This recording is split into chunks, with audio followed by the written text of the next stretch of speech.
Halo, assalamualaikum. Bertemu lagi dengan saya, Ikhwatul Madinah. Kali ini saya akan memberikan informasi kepada Anda tentang jenis-jenis masakan soto khas daerah yang ada di Indonesia dan beserta cara pembuatannya. Nah, di sini ada 5 soto khas daerah di Indonesia. Sumber Gurjib by Nurul Huda www.ikhwatulmadinah.com. Yang pertama adalah soto Betawi. Masakan soto Betawi dengan kuah yang keruh ini ternyata menjadi ikon dari makanan khas Jakarta. Ciri yang khas dari soto ini adalah terletak pada kuah yang digunakan di soto Betawi karena terbuat dari susu murni. Berikut cara pembuatannya.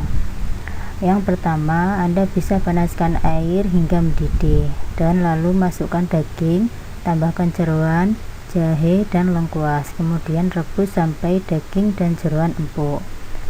Lalu angkat dan tiriskan daging beserta jeroan sapi. Gorenglah daging beserta jeroan sampai agak kecoklatan, lalu tumis bumbu yang telah dihaluskan sampai wangi, dan kemudian masukkan santan kental, susu segar, dan mentega hingga matang, dan kemudian angkat. Kemudian masukkan tumisan bumbu ke dalam air kaldu dan tambahkan daun salam dan serai, lalu masak sampai wangi dan mendidih. Masukkan bumbu yang telah ditumis beserta santan dan susu ke dalam air kaldu, kemudian masukkan daging dan jeroan dan masak hingga matang, lalu kemudian angkat. Selesai, hidangkan bersama nasi hangat dan bahan pelengkap. Cara pembuat sambalnya: siapkan 1 buah cabai merah besar, lalu 10 buah cabai rawit dan 1 sendok teh garam. Kemudian 2 siung bawang putih dihaluskan dan lalu tambahkan sedikit kuah soto dan diaduk rata. Yang nomor 2 adalah soto Madura. Ciri khas soto Madura adalah memiliki campuran isi yang cukup banyak dibandingkan dengan soto jenis lainnya, seperti adanya soun, bihun, lalu juga ada irisan kol toge, potongan telur rebus, dan juga suiran daging ayam. Cara pembuatannya adalah: yang pertama, untuk membuat soto daging khas Madura, langkah pertama yang harus Anda lakukan adalah merebus air kaldu bersama dengan bumbu yang telah dihaluskan. Sebelumnya, bumbu yang telah dihaluskan hingga air kaldu mendidih dan aroma bumbu halus keluar. Setelah itu angkat dan saring. Yang nomor 2, setelah air kaldu telah selesai disaring, didihkan kembali air kaldu bersama dengan daging sapi, babat, dan juga paru hingga semuanya lunak. Yang nomor 3, tambahkan bawang daun, daun seledri, daun jeruk, dan serai. Masak semuanya dengan memakai api kecil sampai air kaldu mendidih. Yang nomor 4, setelah semua bahan matang, soto daging Madura bisa segera disajikan. Sajikan soto daging Madura di atas mangkuk saji dengan berbagai bahan pelengkap. Yang nomor 3 adalah soto Surabaya.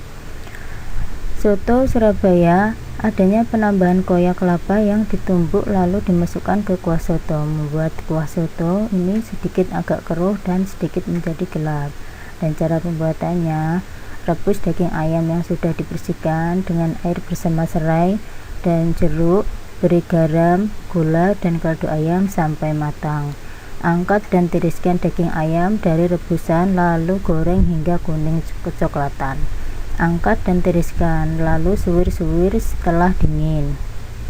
Tumis bumbu halus sampai harum, lalu angkat dan masukkan ke dalam rebusan kuah kaldu ayam tadi. Aduk dan didihkan sampai matang. Siapkan mangkuk saji, masukkan suun, ayam, suiran, dan telur.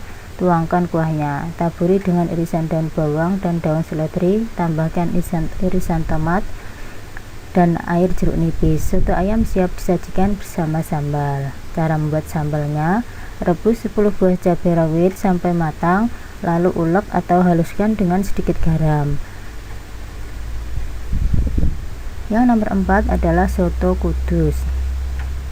Ciri khas dari soto Kudus yang satu ini adalah terletak pada cara penyajiannya. Soto Kudus biasanya disajikan di dalam sebuah mangkuk dengan ukuran yang kecil, dan cara pembuatannya adalah: pertama, rebuslah air hingga mendidih, lalu masukkan ayam, rebus hingga matang. Tumis bumbu yang dihaluskan bersama jahe dan serai hingga matang. Yang kedua, masukkan ke dalam rebusan ayam. Tambahkan bawang putih goreng, garam, dan kaldu bubuk, masak hingga bumbu meresap. Angkat daging ayam, lalu suwir-suwir. Yang ketiga, siapkan nasi secukupnya di dalam mangkuk dan berilah ayam suwir, tauge, telur rebus, seledri, kecap manis, dan air jeruk. Terakhir, siram dengan kuah soto. Hidangkan dalam keadaan panas untuk menciptakan rasa yang enak dan lezat. Nomor 5. Soto Banjar. Soto khas dari suku Banjar yang ada di Kalimantan Selatan ini akan sangat cocok jika dinikmati bersama dengan makanan yang terbuat dari kentang bergedel, apalagi jika dinikmati saat panas. Cara pembuatannya: daging ayam dibersihkan terlebih dahulu, lalu rebus sampai daging menjadi lunak. Setelah itu angkat dan suwir kecil-kecil. Bawang merah, bawang putih, lada, dan lada dihaluskan. Tumis bumbu halus dengan mentega, lalu sisihkan.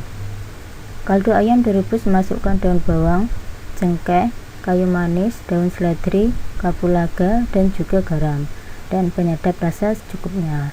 Lalu tambahkan pula tumisan bumbu, rebus sampai mendidih.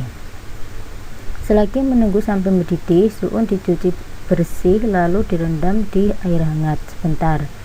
Lalu tiriskan. Setelah itu telur rebus diiris jadi beberapa bagian. Tata suun dan juga irisan telur di mangkok saji. Tambahkan juga suiran ayam. Siram dengan kuah kaldu yang sudah dimasak tadi. Untuk membuat sambalnya, semua bahan sambal dihaluskan lalu ditumis sebentar dan angkat. Nah, di sini penjelasan dari saya tentang 5 soto yang ada di daerah di Indonesia. Semoga bermanfaat bagi Anda, dan jangan lupa ya berkunjung di website kami di www.ikhlatul madinah. Assalamualaikum.